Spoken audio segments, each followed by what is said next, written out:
and welcome to the Tennessee Informer. Thank you all for joining us tonight. Time for a quick Trump update. Really more questions for him. So the Tennessee governor's race, we only have one official candidate currently, and that's Representative John Rose. Everybody believes that Marsha Blackburn will be in the race. As a matter of fact, they had a straw poll this weekend in Davidson County, the Davidson County GOP event. And I heard two different results. The first result that was put out was fairly close, 52-46, and then supposedly there was some issue. Now, I was not there, so I didn't see any of this, but just talking to different people. And then they did a recount, and it was nowhere near as close. So I don't know that one county means anything anyway. Davidson County, one of the bluer counties in the state. But I don't quite understand why Marsha's not in the race yet if she's going to run. What I hear is that she's waiting for Trump's endorsement, or she's waiting for this, or she's waiting for that. Well, she's been in office for going on 30 years. You're talking about her time in the state legislature and her time in the U.S. House and her time in the U.S. Senate. So it's like she's a known entity. I don't know what she's waiting for. As far as the endorsement goes, and I did have the only person who's actually in the race on the show a couple weeks ago, Representative Rose. And this is certainly not an endorsement. I'm not making an endorsement here, but every rose may have its thorn. However, it was Marsha Blackburn that stabbed Trump in the back in 2020. So I don't know if he's going to forget that or not. I know a lot of people in Tennessee have not forgotten that. So it'll be interesting to see. Personally, I'm hoping that we get maybe a couple more choices in the race, or at least one more choice in the race. We'll see how that turns out. Yeah, and we did have a good interview. We went an hour and a half with Representative Rose, so get at least some questions answered there. And I will say probably questions on this show that may not get asked on other shows. So I encourage you to go back and look at that. It was just a couple of weeks ago. Like I said, I'm not endorsing Rose. I'm not a big Marsha fan. I'll just tell you that straight up. When I hear Marsha talk, I will have to admit, and I'm a Leonard Skinner fan, okay? She does remind me of a Leonard Skinner song, and it's not Freebird, it's swamp music. That's what I think of when I hear Marsha Blackburn. I think swamp, swamp, and swamp. Anyway, enough of that. Now to a more serious issue. Yesterday, we had a terrorist attack again in America, in Colorado, Boulder, Colorado. There was a group of Jewish citizens there doing a peaceful protest, and we had an illegal alien from Egypt, an Islamist illegal alien, who attempted to burn these people alive. Now, he overstayed his visa, and then he applied for asylum under the Biden administration. Maybe, just maybe, the Trump administration needs to think about that Muslim ban again, maybe take a good hard look at people who have overstayed their visas. And if they are Muslim or from a Muslim country, they might want to put a little more emphasis on getting them out of here. Guys, I don't know how often this has to happen for people to realize that Islam is incompatible with civilization. This guy was not a radical Islamist, because there's no such thing as a radical Islamist. There's only Islamist, and it is radical. Trump may also want to reconsider this idea of allowing Qatar and Saudi Arabia to invest in our country. Because do you think they're going to invest in our country and our Muslim population is not going to grow? We're concerned about Epic City down in Texas right now. How many Epic cities would the Kuwait, the Qatar, the people from Qatar and the Saudi Arabians fund if they're pumping trillions into our economy? So I guess we'll just have to wait and see what happens with that. Anyway, that's the Trump update tonight, or should I say questions for Trump. Our guest tonight is Professor of Law Jeffrey Addicott of St. Mary's University School of Law. He is also the director of the Warrior Defense Project. He's a retired lieutenant colonel from the U.S. Army. He served as an active duty officer in the Judge Advocate General's Corps for 20 years, much of that time as in the Special Forces. He started the Warrior Defense Project several years ago. The project's mission statement is to offer real-time legal aid to service members who are wrongfully accused of misconduct in the performance of their official duties free of charge. Fighting for those to fight for us is their motto. Jeff, thank you for being with us again tonight. It's good to have you back. My pleasure. And this is I think when I've had you on a couple of different occasions. Most of the time it's been historical issues, and every time I think we had some conversation about, well, I need to have you on talk about the Warrior Project, the Warrior Defense Project. So I'm glad we're able to do this. So let's get right into it. How did it come about, and how did you get involved? Well, I did 20 years in the military. I was a senior legal advisor to the Special Forces and jumped out of a lot of airplanes. When I retired, I became a law professor, and that was right before 9/11. When 9/11 occurred, I'm here at the St. Mary's University School of Law in San Antonio, Texas. I founded the Center for Terrorism Law to assist the Bush administration in looking at all the legal and ethical aspects of the law of war, dealing with a lot of things we'd never done before, from Guantanamo Bay to use of force issues to judicial rulings about the status of enemy combatants. So I was very active in that arena for many years. I testified before the Senate about waterboarding, which is not torture. I visited, of course, Guantanamo Bay, and I worked with the Bush administration, met President Bush about 4 times.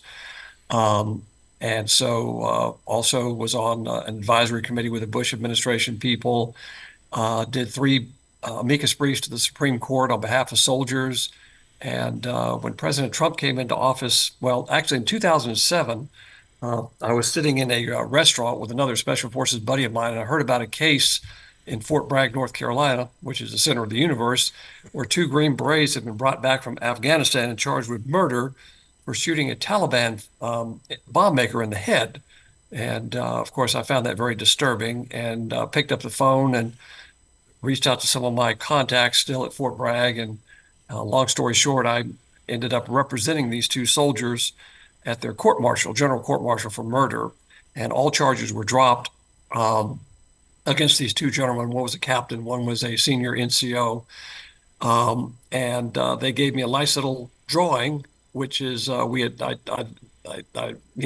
put it on my wall, and it shows 2 Greek warriors fighting the enemy while this angelic figure is watching their back. There's a photo right there with the shield. So that drawing came from them. And then a few years later, I founded the Warrior Defense Project, and this was dedicated strictly to helping soldiers that are wrongfully accused of misconduct or grossly punished. And I use that emblem as our logo. And so that's that's kind of a propaganda flyer that we have on the cover, and then on the inside, as you just flashed up a second ago, it shows the students there that assist me. So I work at the law school. Again, a law degree, you got to do 4 years of university. Want to be a lawyer, get accepted to a law school, another 3 years of hard time. Then you take a bar exam and you can become an attorney. So folks you see there, these are research fellows that assist me, and they rotate, of course, every 2 years. I'm getting new groups all the time coming in. And so they get a lot of experience because we do court martials, we do administrative hearings.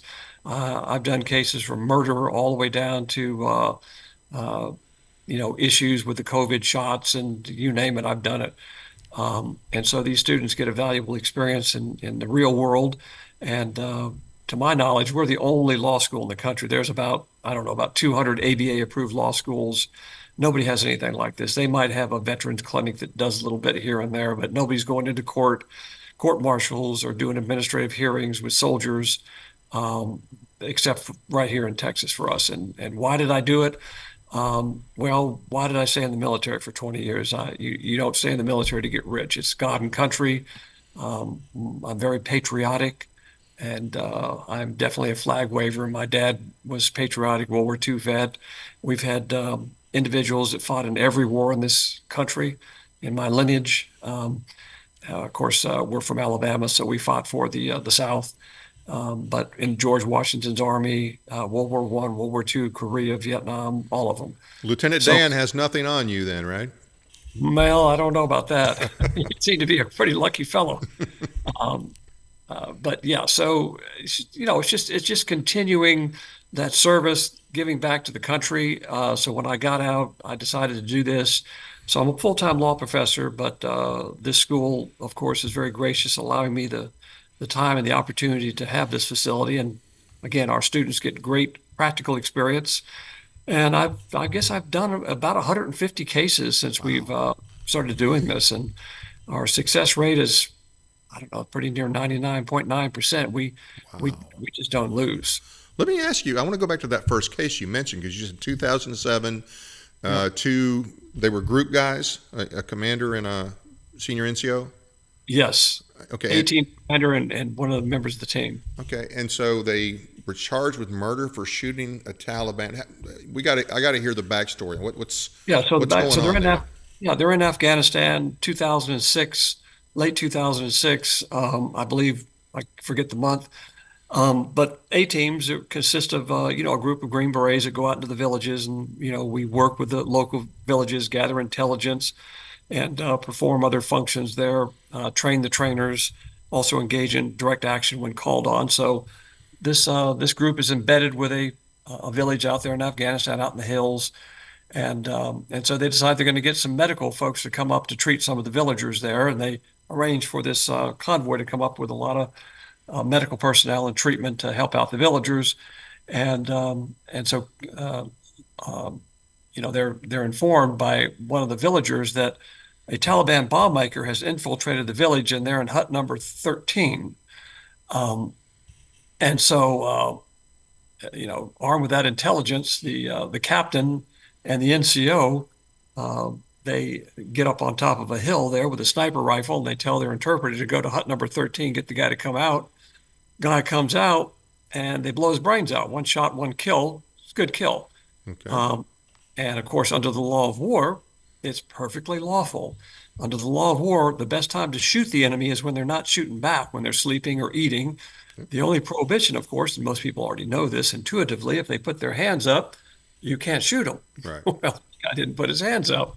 And so it was a good kill. And it was investigated up the chain of command. Everybody said, yep, good kill. We got the right guy. He's on the list of Taliban bomb makers. Well, a newspaper, American newspaper, was out there in Afghanistan. I believe it's Associated Press, and one of the Taliban members went to the newsman there and said the Green Berets in this village had killed our village elder, shot him in the head.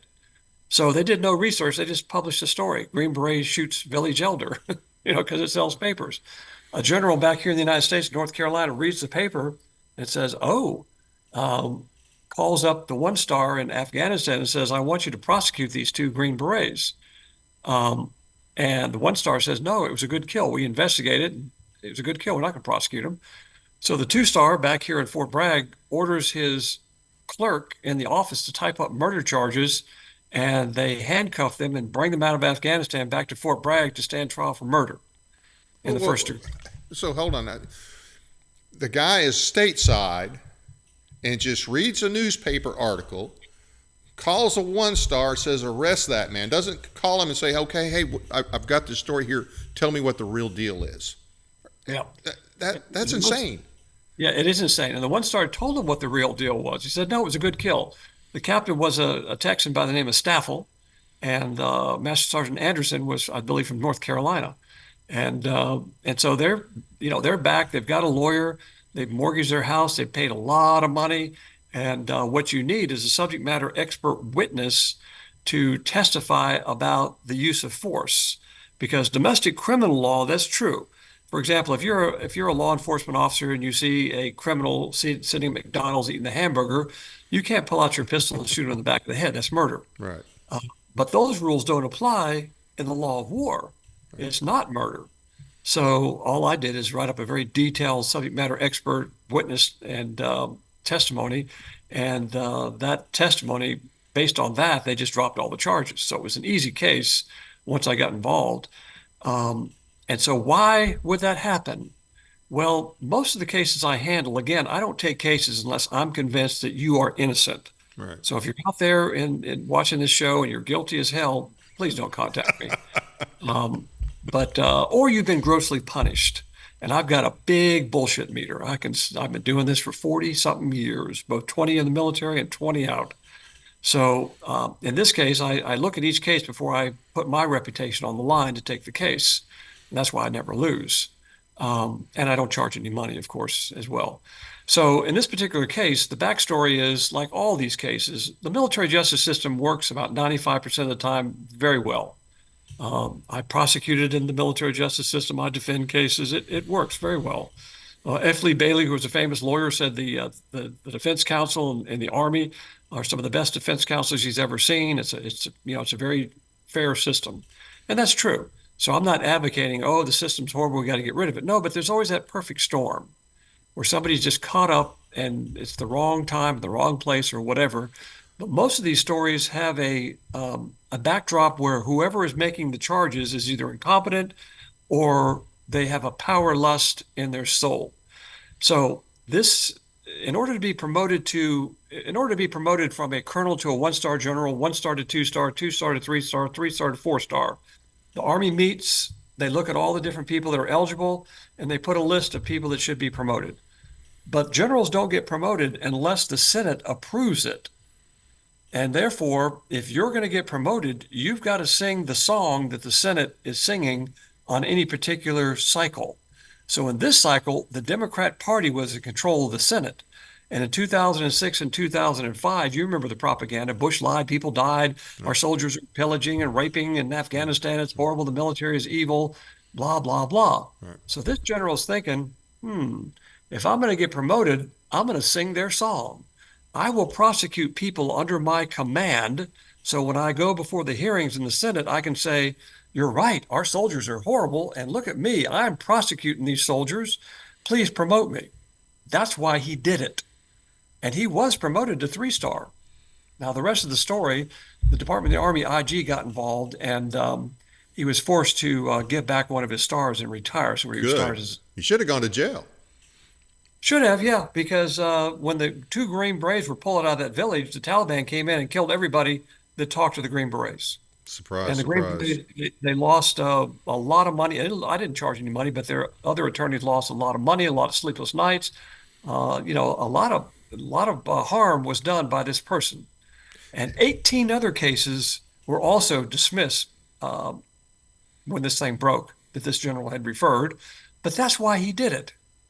And there are people like that in the military. They're simply weasels. General Milley, for example, who was a former worked for the Trump administration, the first administration, absolute disgrace to the Green Berets. Absolutely. Absolute Disgrace to the military, period. Disgrace to the country. Oh, yeah. Yeah, and as a Green Beret, just despicable person. Going behind the commander in chief's back, stabbing him in the back, so arrogant that he knows better than the commander in chief, and therefore he is going to do what he wants to do. And again, as we say in the military, there's an old saying: the higher up the pole the monkey goes, the more he shows his ass. And I found that to be very true with people.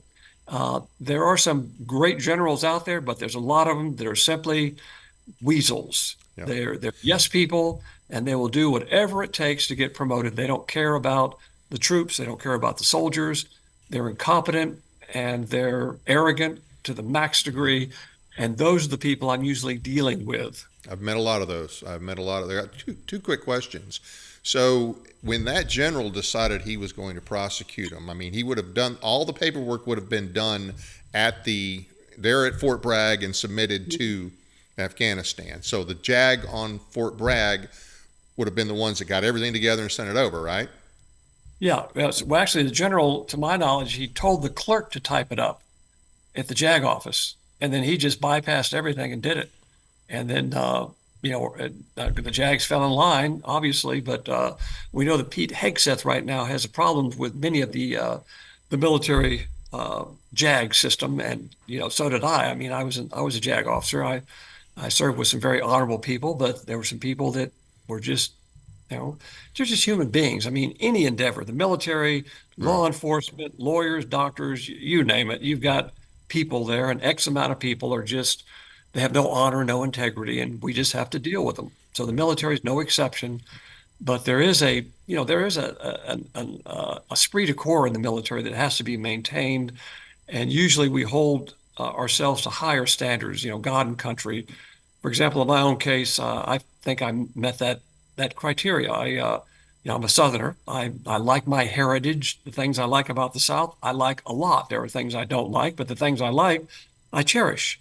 And one of our icons has always been Robert E. Lee. I have a Absolutely. picture of Robert E. Lee in my office every place I was transferred to. And I had many people come in and say, well, Addicott, you'll never get promoted with that picture of Robert E. Lee in your office. You need to take it down. I never took it down. My answer was, then I don't get promoted.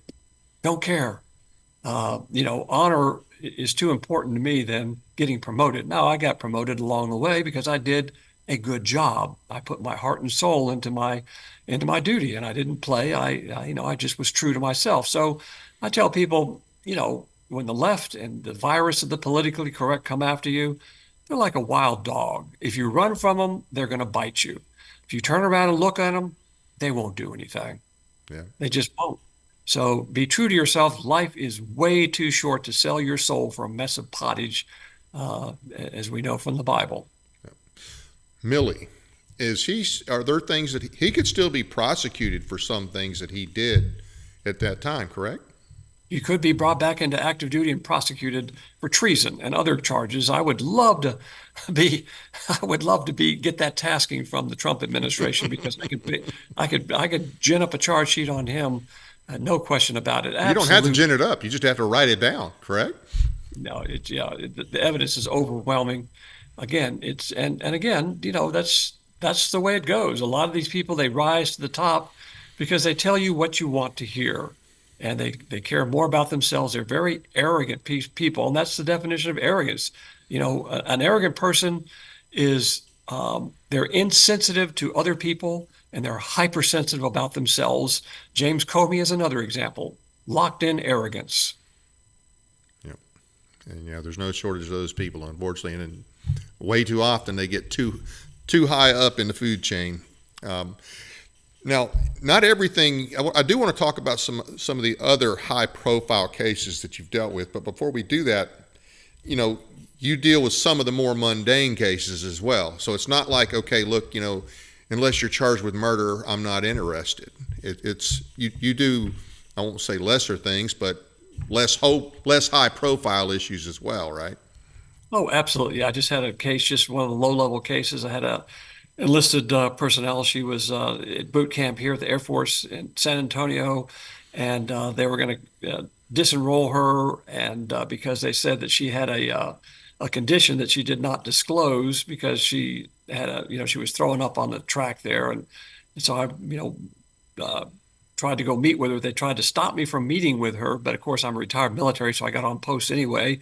I tracked her down, met with her, got the information I needed to show that the chain of command was wrong, presented that to them, and they reinstated her. So, yeah, I do cases, that are extremely, but they're not mundane to these people. It's their lives. Right. Absolutely. Yeah. Yeah. And so usually it's all word of mouth. I don't advertise. I mean, can you imagine a lawyer that doesn't charge and never loses? I never advertise.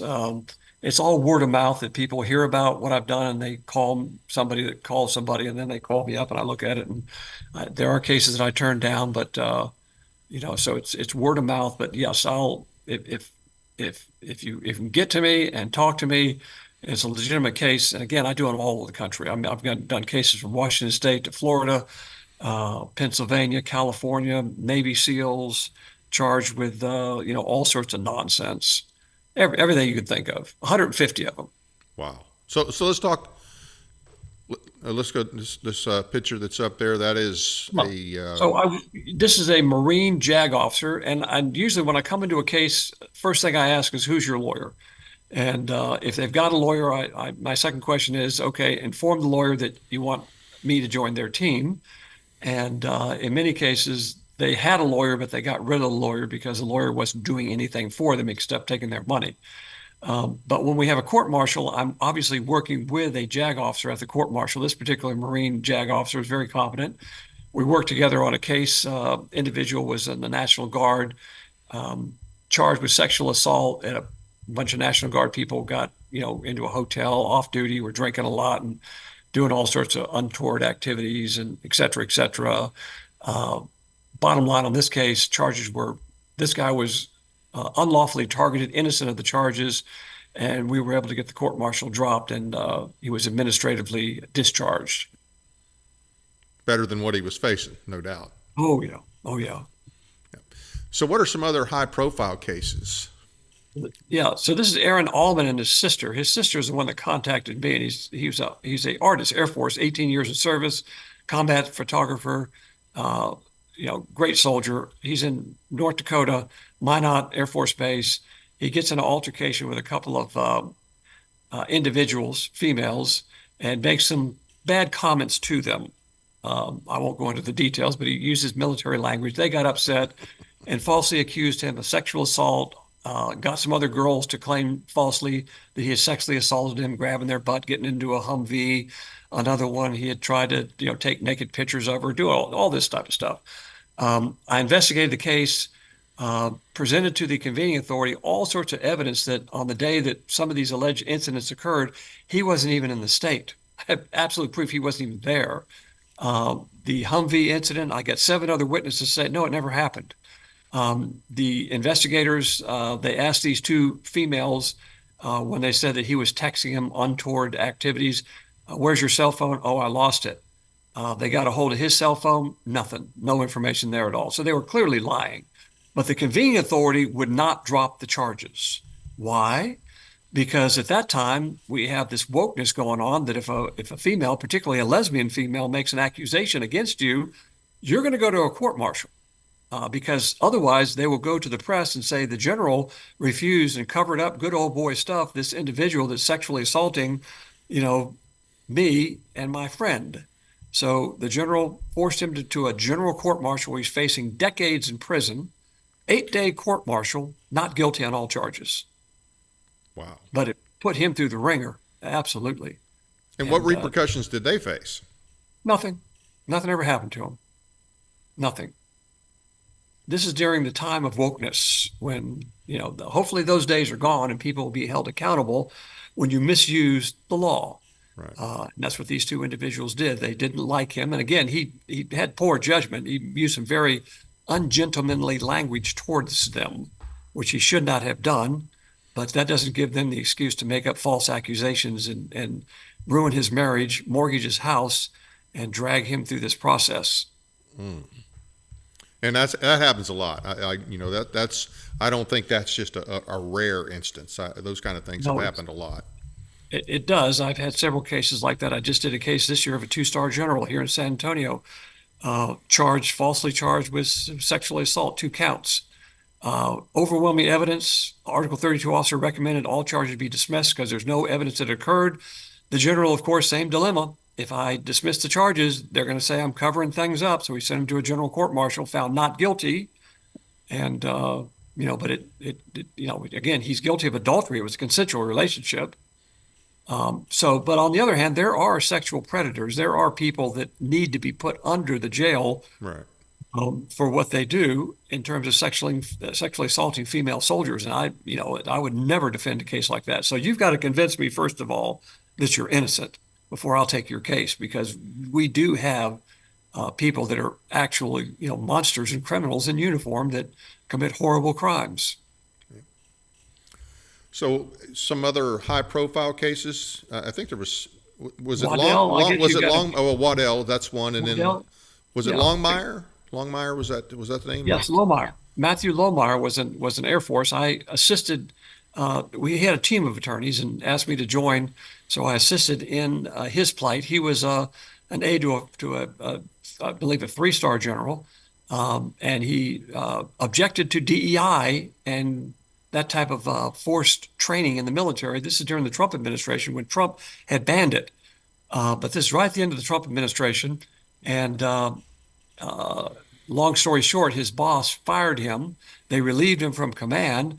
And then they started to look at him to find a crime they can charge him with. Here's the thing they were doing to Trump. There's Trump, find a crime. It's not like, here's a crime, let's go pursue it. There's the man, find a crime. And I guarantee you, if I target you as a person, I'll find something to target you with. It's 55, you're doing 60 miles an hour, you're going to jail. You know, every one of us, if you target someone, we're going to find something. Oh, yeah. That's what they were doing with Matt Lohmeyer. I was able to work with the Justice for Warriors Caucus, and that's a group of members of Congress that I often work hand in hand with. I bring cases to them, they bring cases to me. In Matt's case, I got the Justice for Warriors Caucus to produce a letter to the Secretary of the Air Force, basically to drop the charges. And that's what they did. But Matt, of course, was disgusted with the Air Force at that time and decided to leave the Air Force. And he's a great American. Didn't he get appointed to something recently? Or am I thinking about somebody else? He has been nominated to serve as the Undersecretary of the Air Force, but he has not been appointed as of Okay. yet, is my understanding. But he's just a straight up and down person, very fair-minded, very even-handed, calm, collected. He just basically, uh, use common sense. He was an advocate for common sense at a time when, It wasn't common. the had gone exactly insane, basically telling you that water doesn't freeze at 32. They denied objective reality that, oh, you can be a female if you want to, just say you're a female. Yeah. No, you can, I can't. And if we must recognize that, well, then you're asking me to tell a lie. And as a Christian, I try not to lie too much. So again, I'm very tolerant. You do you, but I'm not going to be involved in your fantasy world. I'm just not. But if you want to do that, have a nice day. Just leave me alone. Now, in the military, of course, we don't concentrate on these distinctions. Diversity is not a strength; it's a weakness. We're all one. I mean, you shave your head and you go to boot camp. You wear the same uniform. You're called a maggot. Everybody's a maggot. And conservatives stopped a long time ago looking at sexual orientation and skin color. You're an adulterer? I don't care. It doesn't matter. You just keep that stuff to yourself, do your job, we're good. Leftists, they fixate on race and sex and everything else. Christians are very tolerant people, and conservatives basically are very tolerant. We just want to be left alone ourselves. They will not return the favor. Let me just put it that way. They will not return the favor of tolerance. You must bend the knee to their worldview, Yep. or you are, let's say the word together, a racist. Yeah, you won't be left alone. That's for sure. That's definite. You mentioned the caucus in Congress. What was the name of that again? I think we That's got a what it's picture of called. you here with Louis Gohmert. Yeah, it's called the Justice for Warriors Caucus, and they're a group of Republican members of Congress, and it's always perplexed me why we have Democrats that are veterans, but they've never joined. They just won't join. I suppose it's like the Black Congressional Caucus. If you're a conservative member of Congress and Black, they won't invite you to join. So they should probably change the name. But Louis Gohmert from Texas was the first. He's a JAG officer, was the first head of the caucus. He's now retired from Congress, and Eli Crane from Arizona is now the chief of the Justice for Warriors Caucus. And they're just concerned about injustices in the military. And so if they see a case like the Lomar case that demands attention, they will take action. And they're very powerful to get members of Congress together and send letters to the Secretary of the Air Force or the Army or the Department of Defense. And it usually gets results because they don't get involved in cases either unless they view it's a just cause. So they screen the cases very carefully about which ones they're going to take on, as I do. You mentioned the Waddell case from the Marine Corps. Yeah. Can you talk about that one? Interesting. Yeah. So I got a call Christmas Eve. Again, this job I have, there's no time off. So Christmas Eve, a few years back, his dad's a Navy SEAL, retired Navy SEAL. They said, "Oh, I heard about you." I said, "Yeah, okay, great." I said, "Can you help my son?" "Well, give me the skinny." And so basically the facts are, long story short, Lieutenant Waddell's in Afghanistan. He's a Marine. He's already been wounded. He's out on patrol with his troops. One of them steps on a landmine, IED blows off. It seriously injures the person, mortally wounds them. They go back to their camp. Again, at that time in Afghanistan, you got like a Fort Apache situation. At night, you go in and hunker down. In the daytime, you go out in patrols. So a few days pass. Lieutenant Waddell, by virtue of the other officer leaving the camp, is the senior officer in charge. We got all sorts of spy networks. They're looking out from all directions from the camp, and they see a group of individuals with shovels about the same spot where Waddell lost one of his men digging a hole, planting an IED. So Waddell's thinking, we need to kill these people. But the rules of engagement are in effect at that time. And the rules of engagement, this is 2011, say that you may not shoot at an individual unless they're shooting at you first or you have a positive ID. Now, these people don't wear uniforms, so it's hard to get a positive ID. He zooms in with a camera and they identify one of the people as on their list of bad guys. But you still can't kill them. You got to call mommy in headquarters, picks up the phone and calls headquarters. Hey, do you see what I'm seeing out here? Permission to kill this one dude. And they hem and haw for a while. They finally said, okay, permission granted, but you got to use the least intrusive means. So he gets a sniper. Yeah, wait, but the least intrusive means to kill this guy. So no collateral damage. They don't want to kill any of the other people around the hole that are digging, that are helping plant the bomb. We wouldn't want to kill them. Right. No. So he gets a sniper, 2 snipers, boom, boom, miss, reload, boom. Hey, sorry, Marines out there. Boom, boom, hit the guy in the stomach this time. He goes down. And then from the local village, a bunch of people come running out, males, military age males. They have a tractor and they put the bad guy on a tractor and they start to drive away. Well, Waddell orders the snipers to shoot the tractor to stop the tractor. They shoot the tractor, perfect shot right in the engine, tractor stops, bad guy rolls out. So at the end of the day, 1 bad guy killed, 1 tractor wounded, no civilians injured at all. What do they do to Waddell? They relieved him from command, which ends your career. Your career's over. Because he had violated the rules of engagement by shooting at the tractor. And so I called up. Shooting at the tractor. Right. Shooting a tractor without permission from mommy. So I called up the headquarters. I called up the general there in Afghanistan because you're entitled to a hearing once you're relieved from command. And I said, I'll pay my own way out there. I'm going to fly out there and defend this guy. Nope, you can't come. Really? Okay, then I'm going to be catching a plane to fly to Washington, D.C., just to let you know, with these facts, to give them to the newspaper. We'll see how that works. And so I flew to D.C., got hold of some newspaper buddies of mine, and said, look at this story. Check this out. And so you see the Army Times. I didn't come up with that language there, folks. They heard the story, and there it is. It says, how rules of engagement can cost lives and destroy careers, screwed by the rules of engagement. The Marine Times cover said, sacked and sold out. And so my name, of course, is mentioned in dispatches throughout those articles. I wrote most of it. And so what happened when this story hit? Well, the people in the Pentagon, got them all excited because this is not good news.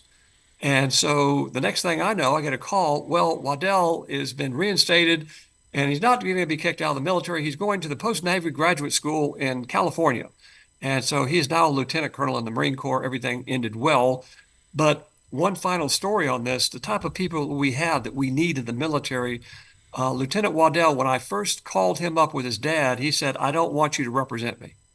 He said, if this story ever gets out, it'll make the Marine Corps look really bad, really stupid.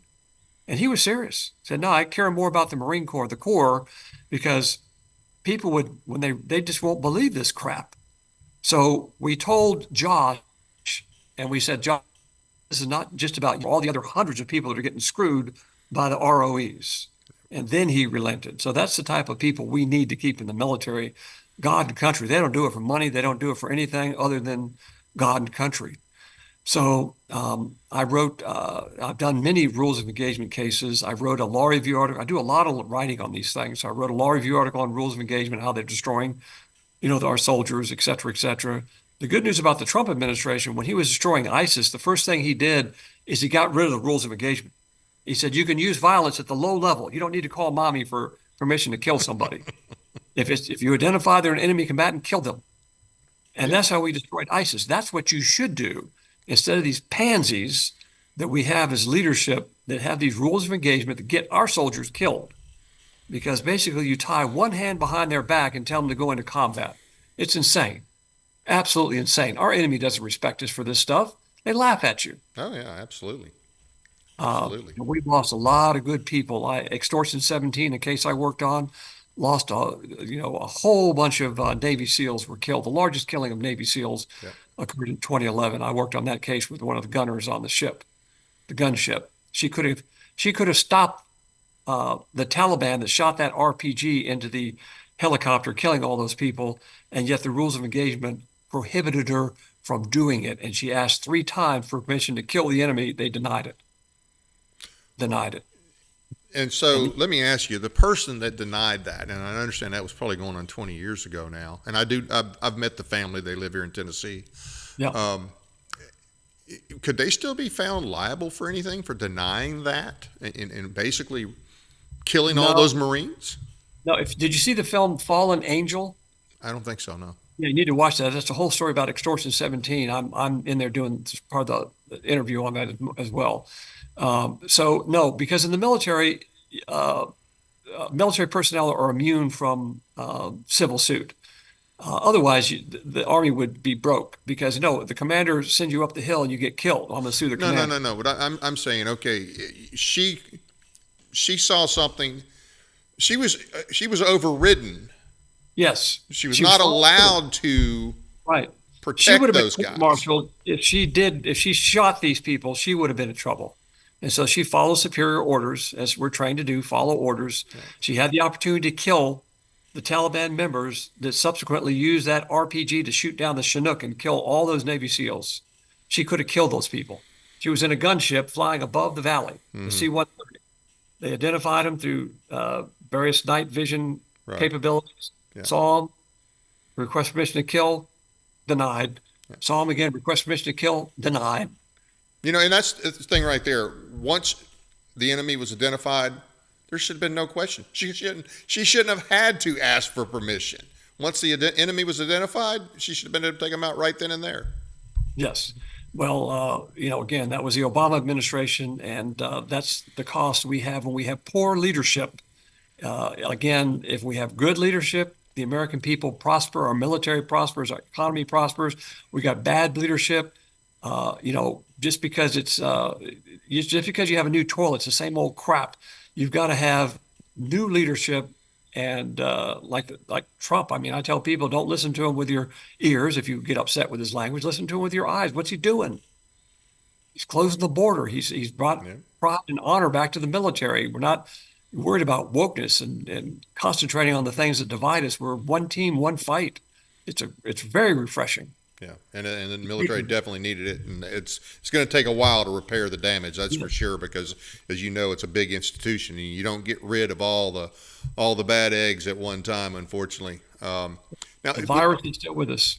yes, is that the most infuriating case you've worked with, or is there anything that could possibly be more infuriating than what you've mentioned?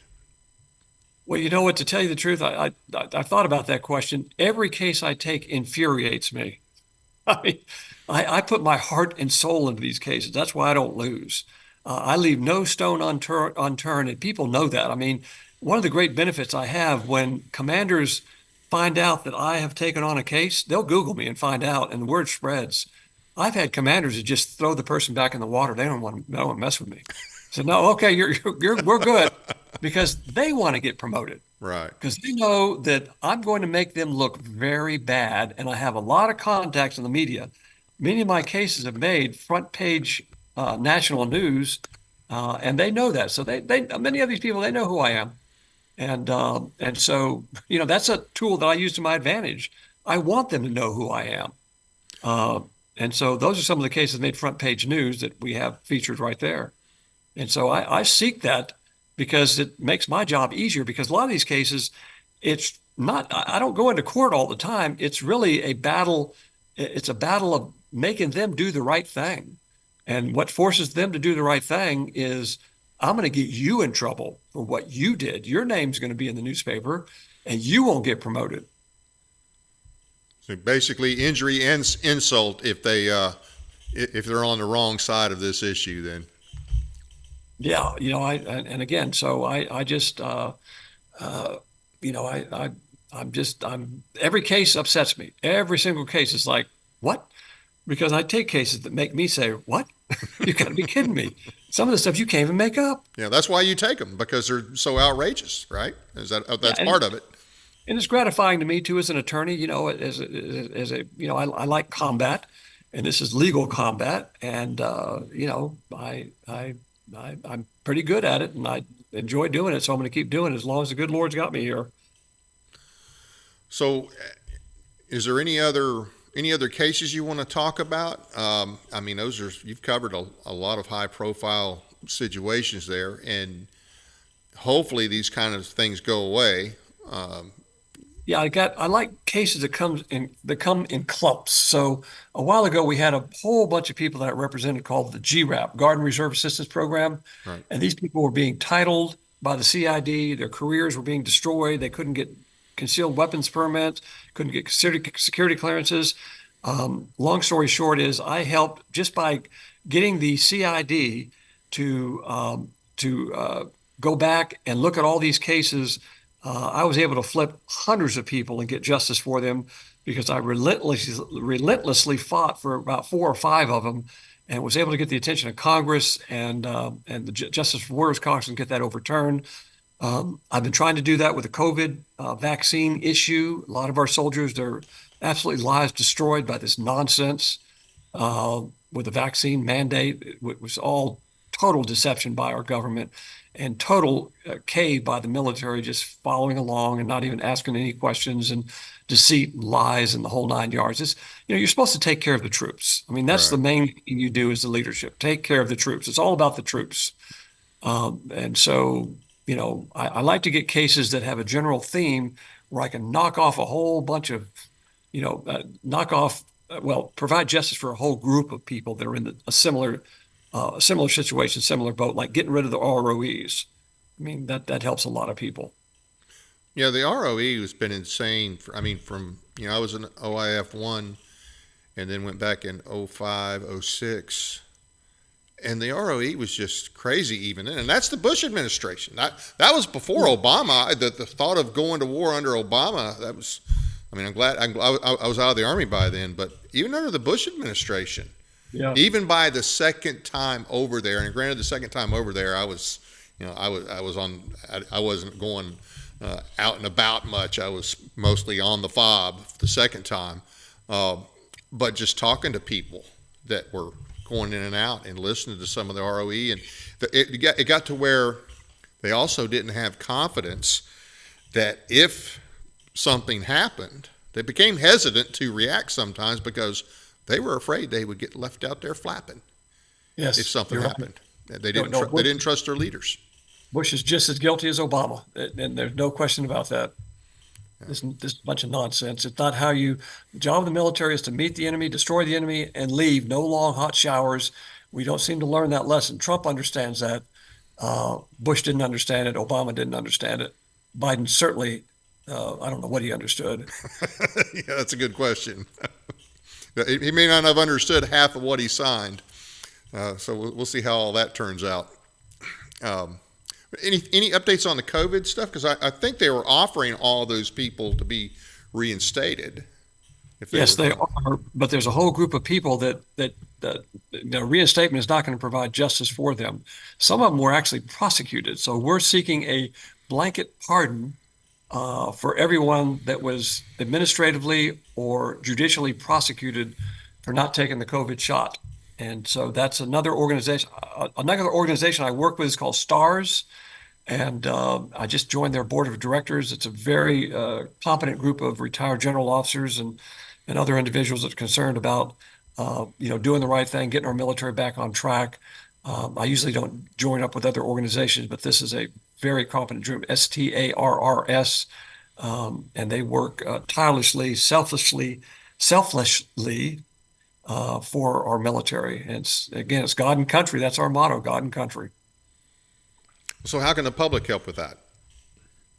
Well, I operate on donations. The university provides, a lot of things for me, but they don't have a funding site. So all the money that I have to use to fly here and do this and do that, we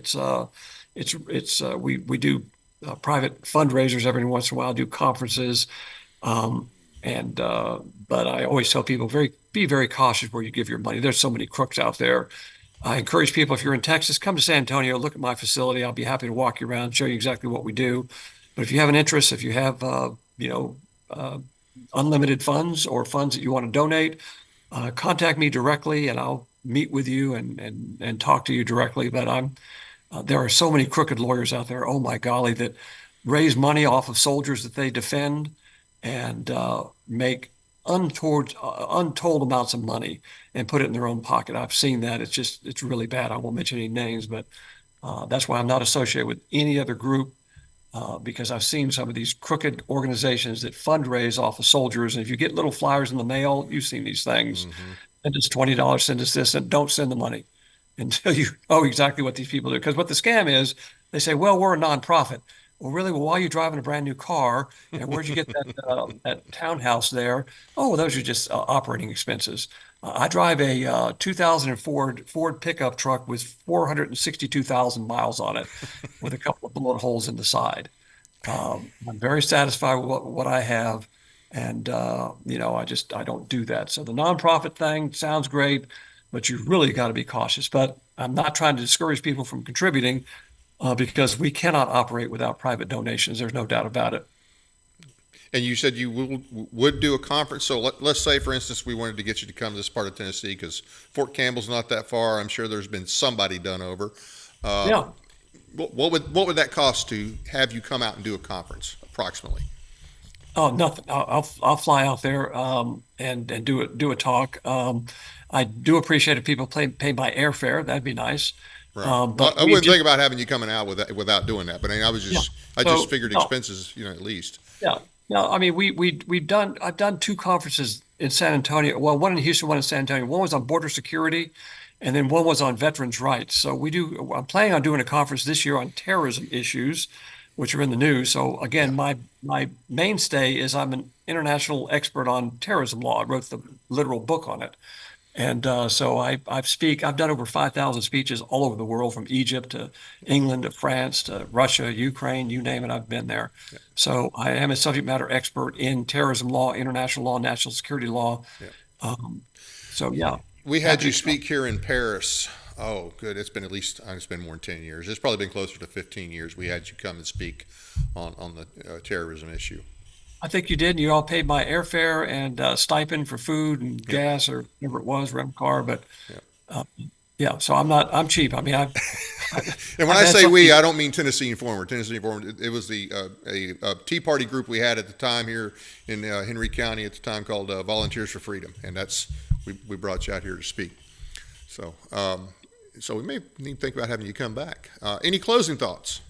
Yeah, buy my book, Trampling Union Terror. If you're from Tennessee, you need to read this book. It's the rest of the story. Yep. It's stuff that will open your eyes. The first book's called Union Terror. The second book just came out. It's called Trampling Union Terror, and it deals with forest into Tennessee and all sorts of activities and atrocities that occurred along the Tennessee border, Mississippi, Alabama, all that particular area. Fascinating read. Took me 50 years to research that one. 50 years? Well, on and off. Life got in the way, but I've been working on that for literally 50 years Okay. since I was 18.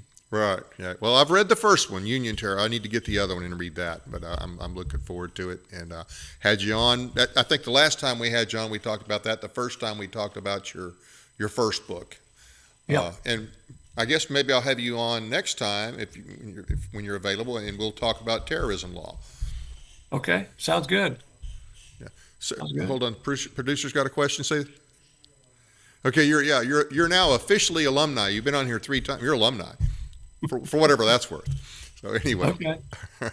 Hey, thanks for being with us and for all that you do. We really appreciate that, and I know the members of the military that have been done over in some cases definitely appreciate you. I want to thank the audience for taking the time to watch our program tonight. Please be sure to hit the like and subscribe buttons as well as the notification bell so you never miss an episode. We appreciate your support. It doesn't cost anything to subscribe, and we really do need subscribers to watch the show, even if it's later in the week. It really helps our numbers and will help keep us on the air to keep this project moving forward. We have about 60% of our viewers who are not subscribers, and we thought we could up that a little bit. We're almost at 600, so if everybody would just watch even 10 or 15 minutes, that would help a lot with the numbers. Check us out on the audio versions on iHeartRadio, Spotify, and other platforms as well. You can sign up for our weekly newsletter at our website, teeninformer.com. Please find and follow us on Facebook and X. A new feature we added last week is called Dave's Raves, which are 2-minute audio commentaries on current events. Expect at least a few a week, if not daily sometimes. Got some announcements for you. The Stewart and Henry County TFA will meet this Thursday, 7 p.m. at the Holly Fort Shooting Complex in Paris. Our speaker is Neil Thompson. June 19th, 5:30 p.m. Central, the John Birch Society, Peaks of Hope, 41, the John Birch Society, Peaks of Hope, will meet at 4188 Peavine Road, Suite 101. This is in Crossville, Tennessee. Danny Blitz, who is a member of TNCSS, we've talked about that organization here several times, will give a talk titled Nullification, Our Duty to Interpose. All are welcome to attend. You do not have to be a member of the John Birch Society to attend. No need to register in advance. If you get a chance, go check it out. Our guest next week will be Wanjiru Najoya of the Mises Institute, who will address historic lies and hypocrisy of the Civil War era and Reconstruction. Our second show will feature Colton Maccabee, a wrongly imprisoned J6er. You will really you want to hear his story. He's got quite a story. Hope you'll join us again next week. That's it for now. Good night from Paris, Tennessee, that is.